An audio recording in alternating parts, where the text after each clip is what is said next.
Assalomu alaykum hammaga. Men Ahmedov Rahmatullo Rustamovich, vrach dermatologman. Hozirgi kunga qadar 3000 dan ortiq bemorlarga teri kasalliklaridan qutulishiga yordam berganman. 4 yillik tajribaga egaman. Bugun sizlar bilan vitiligo kasalligi, ya'ni xalq tilida og'doq kasalligi haqida gaplashamiz. Bu kasallik nima sababdan kelib chiqadi, uni sabablari nima, uni qanday davolasi bo'ladi va qanaqa profilaktika yo'llari bor?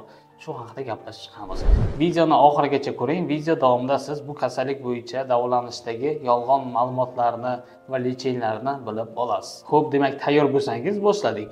Vitiligo, ya'ni xalq tilida og'doq kasalligi. Bu nima kasallik? Hammamizda terimiz tagida melanotsit degan hujayralar bor. Bu hujayralar teriga rang berib turadi. Agar bu hujayralar organizmda, terida ma'lum bir qismida yetishmasa, shu joyda oq dog'lar paydo bo'ladi.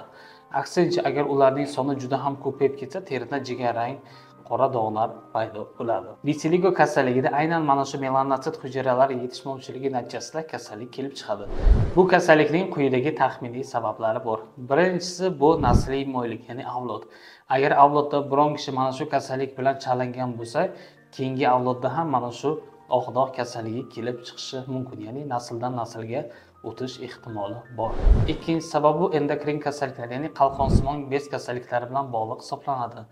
Ayrim bir qalqonsimon bez kasalliklari bilan chalingan bemorlarda ham shunaqa og'doq kasalligi kelib chiqishi mumkin. Bunaqa holatda bu kasallikni endokrinolog bilan birgalikda davolash kerak bo'ladi. Uchinchi sabab bu nerv tizimi bilan bog'liq hisoblanadi, ya'ni kuchli asab, stress bu kasallikni keltirib chiqarishi mumkin.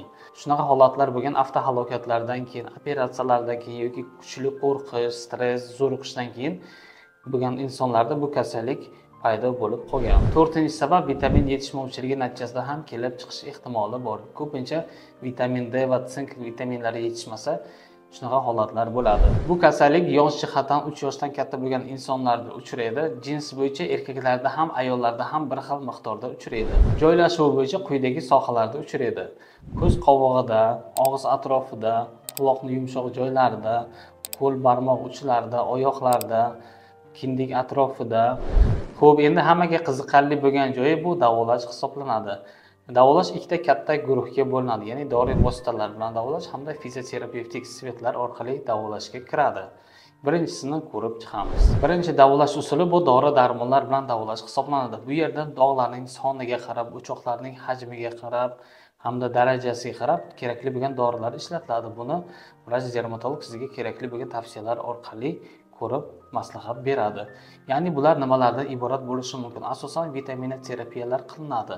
Ya'ni rux moddasi, vitamin D, vitamin A hamda mahalliy dorilar ishlatiladi. Ikkinchi davolash usuli bu fizioterapevtik davo hisoblanadi. Bunga Eksimer, Svet, Puva, UVA, UFO kabi apparatlar kiradi. Bularning ichida Eksimer 308 nanometrli apparat juda ham zo'r foyda beradi.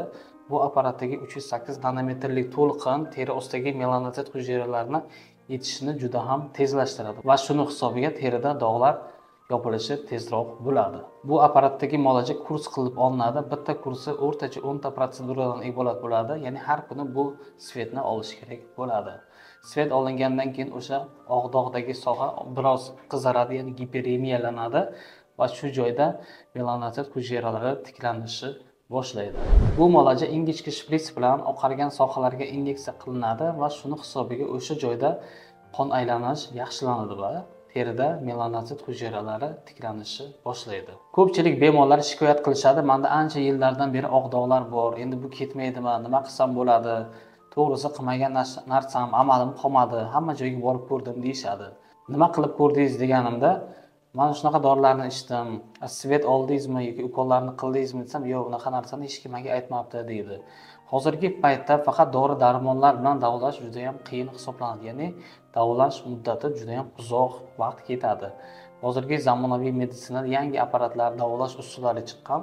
Agar mana shu 3 ta narsani kompleks birgalikda qilsangiz, sizda natijalar juda ham zo'r bo'ladi. Qabulimga kelayotgan bemorlarda ham yuqorida aytilgan dori-darmonlar bilan davolash, Eksimer, Svet, plazma terapiya kabi muolajalarni kombinatsiya qilib barchasini qilinganda quyidagi natijalarni olyapmiz. Rasmlarda ularni ko'rsangiz bo'ladi. Ularning hammasi qisqaroq vaqt ichida, ya'ni ba'zi birlari 2 oyda, ba'zi birlari 3 oyda, ba'zi birlari 6 oyda shunaqa natijaga erishgan. O'zi aslida vitiligo, ya'ni og'riq kasallik hech qanaqa xavfli kasallik emas.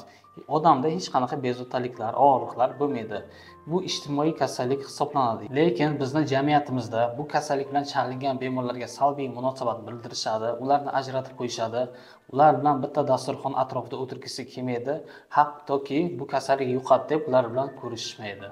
Lekin bu kasallik yuqumli emas, ularga ham hamma insonlar kabi to'g'ri munosabatda bo'lish kerak. Ular ham xohlab bu kasallikka chalinishmagan. Bu kasallik bilan chalingan bemorlar odamlarning mana shunday gaplaridan charchab, bu kasallikdan davolanish uchun hamma narsa qilib ko'rishadi va mana shu paytda qora qaroqchilar paydo bo'ladi. Hozirgi paytda internetda, ya'ni Telegramda, Instagramda, Facebookda har xil dorilarning reklamasini ko'rishimiz mumkin. Ya'ni mana bu dorini ichsangiz, surtsangiz oq dog'lardan qutulasiz deb aytishadi. Va hattoki ba'zilari 100% garantiya ham berishadi. Bu kasallikning tuzalishiga, davolanishiga hali hech kim 100% garantiya bermagan. Biz shifokorlar bu kasallikdan qutulish uchun barcha kerakli bo'lgan sabablarni qilamiz, natijasini Alloh beradi. Hali hech kim garantiya bergani emas. Agar sizga biron kishi mana shu dorini ichsangiz 100% tuzalasiz deb garantiya berayotgan bo'lsa, buni bilingki, buni orqasida soqa qilish maqsad turibdi. Agar siz Samarqanddan yoki unga yaqin hududdan bo'lsangiz, mening qabulimga kelishingiz mumkin. Mening qabulimga yozilish uchun quyidagi raqamlarga bog'laning. Agar video sizga yoqqan bo'lsa, like va podpisatsiya bo'lish tugmasini bosing va izohlarda o'zingizni fikringizni qoldiring. Keyingi videolarda ko'rishguncha.